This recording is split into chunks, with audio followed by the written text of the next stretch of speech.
रत्नागिरी नागपूर महामार्गातील शेतजमिनी जाणाऱ्या शेतकऱ्यांना चौपट मोबदला द्या व कृष्णा नदीवरील होणाऱ्या नवीन पुलामुळे उमळवाड, कोथळी, सांगली शहर, धामणी, समडोळी, कवठेपिरान, सांगलवाडी, हरिपूर, दानोळी, कवटेसार, हिंगणगाव, कुंभोज, दुधगाव, सावळवाडी, माळवाडी, किणी ते खोची या गावांनाही पुलाच्या भरावामुळे महापुराचा त्रास होणार आहे।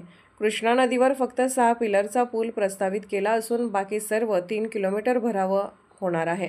या आंदोलनाच्या पार्श्वभूमीवर कोल्हापूरच्या पोलिसांकडून राजू शेट्टींना त्यांच्या शिरोळे येथील राहत्या घरातून ताब्यात घेण्यात आले आणि त्यांना कोल्हापूर जिल्हा सत्र न्यायालयामध्ये हजर करण्यात येणार आहे। मात्र कोणत्याही परिस्थितीत रास्ता रोको आंदोलन करणार अशी भूमिका स्वाभिमानी शेतकरी संघटनेच्या कार्यकर्त्यांकडून व्यक्त केली जात आहे।